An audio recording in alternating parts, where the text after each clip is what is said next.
Hello students, आज हम पढ़ेंगे अरस्तु की शिक्षा योजना के बारे में। अरस्तु की शिक्षा योजना को 3 भागों में 3 स्टेजेस में बांटा जा सकता है। पहला जन्म से 7 साल की उम्र तक, दूसरा 7 से 14 वर्ष की उम्र तक और अंतिम और तीसरा 14 से 21 वर्ष की उम्र तक।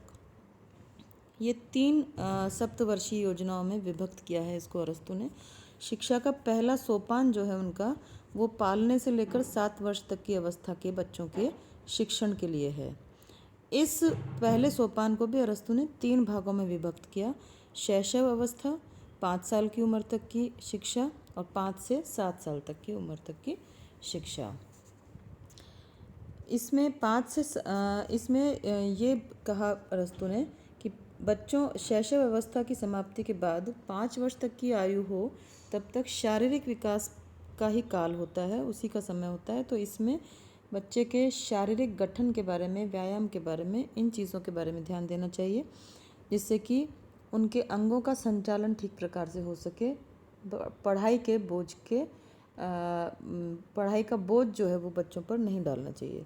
5 से 7 साल तक की उम्र के जो बच्चे हैं उनके लिए अरस्तु ने कहा कि उन्हें उन कार्यों को करते हुए देखने का अवसर मिले जिसको कि वो स्वयं करने वाले हैं भविष्य में।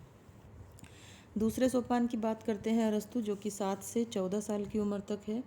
इसमें इस समय काल में, इस खंड में लड़के और लड़की के शारीरिक विकास के साथ उन्हें कुछ पढ़ना और लिखना भी सिखाया जाना चाहिए। पढ़ाई लिखाई, चित्रकला उपयोगी विषय होने के कारण पढ़ाए जाने चाहिए। व्यायाम का प्रशिक्षण साहस उत्पन्न करने के लिए आवश्यक है। तीसरे सोपान की बात करते हैं अरस्तु, उसमें 14 से 17 वर्ष की आयु और 21 वर्ष तक की आयु की बात की। अरस्तु कहते हैं कि इस सोपान में बालकों को उस सरकार के स्वरूप के अनुसार ट्रेनिंग दी जानी चाहिए जिसकी अधीनता में उनको रहना है। बालक के अधिकतम विकास के लिए 14 से 17 वर्ष तक की आयु में निरंतर गंभीर अध्ययन किया जाना चाहिए। इसमें अध्ययन के विषय हों ड्राइंग, चित्रकला, संगीत, अंकगणित, रेखागणित इत्यादि। अरस्तु ने संगीत विद्या के अध्ययन पर सबसे अधिक बल दिया। संगीत को अरस्तु आत्मा का गुण मानते हैं कि जब तक संगीत की शिक्षा नहीं होगी आत्मा का भी पूर्ण विकास नहीं हो पाएगा। आगे अरस्तु 18 से 21 वर्ष तक की उम्र के 4 वर्ष की अवधि को व्यायाम और सैनिक प्रशिक्षण के काल को मानते हैं। इस आयु में उनके अनुसार व्यायाम और कड़ा परिश्रम करवाया जाना चाहिए। आगे अब हम बात करते हैं अरस्तु के शिक्षा सिद्धांत की विशेषताओं की।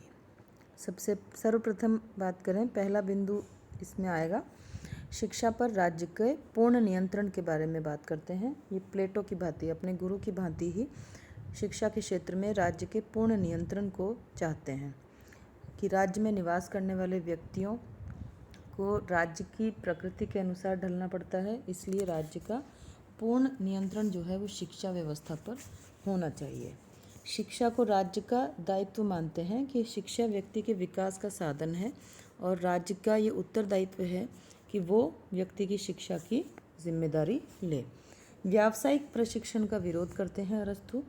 शिक्षा के मूलभूत विषयों पर बल देते समय कहते हैं कि शारीरिक प्रशिक्षण, संगीत, चित्रकला आदि जो हैं वो प्रमुख विषय माने गए हैं। शारीरिक प्रशिक्षण मुख्य रूप से साहस का गुण जो है उसका विकास करना माना गया। संगीत पर विशेष रूप से जोर देते हैं कि पहली बात तो यह है कि मनोरंजन और आराम के लिए यह उपयोगी है और दूसरे नैतिक प्रशिक्षण के माध्यम का काम करती है। और तीसरी बात, इसमें मस्तिष्क के संस्कार और परिष्कार का भी साधन ये माना जा सकता है। अरस्तु के शिक्षा सिद्धांत की आलोचना के बिंदु इस तरीके से देखे जा सकते हैं। अरस्तु ने जो भी शिक्षा की योजना दी उसमें बहुत ज़्यादा उन्होंने बात की संगीत की। संगीत की बात करना ठीक है, लेकिन बहुत ज़्यादा बल यदि संगीत पर दे दिया जाएगा तो बाकी के जो तत्व हैं शिक्षा में वो उपेक्षित हो जाएंगे। साहित्य की उपेक्षा की है अरस्तु ने। मानसिक और शारीरिक परिश्रम को भी परस्पर विरोधी बताया। बौद्धिक शिक्षा को बहुत विलंब से प्रारंभ करते हैं अरस्तु, जबकि ये बौद्धिक शिक्षा की बात बहुत विलम्ब से करने पर बच्चे की उम्र पकने के बाद में वो इन चीज़ों को बहुत ज़्यादा सीख नहीं पाता। देश की अधिकांश जनसंख्या को शिक्षा से वंचित कर देते हैं। राज्य का बहुत अधिक नियंत्रण जो है वो स्थापित करते हैं अरस्तु, और व्यावसायिक प्रशिक्षण की पूर्ण रूप से उपेक्षा करते हैं कि यह उतना आवश्यक नहीं है। जबकि आज के समय में इन चीज़ों को देखा जाए तो व्यावसायिक प्रशिक्षण बहुत ज़्यादा मायने रखता है। Thank you.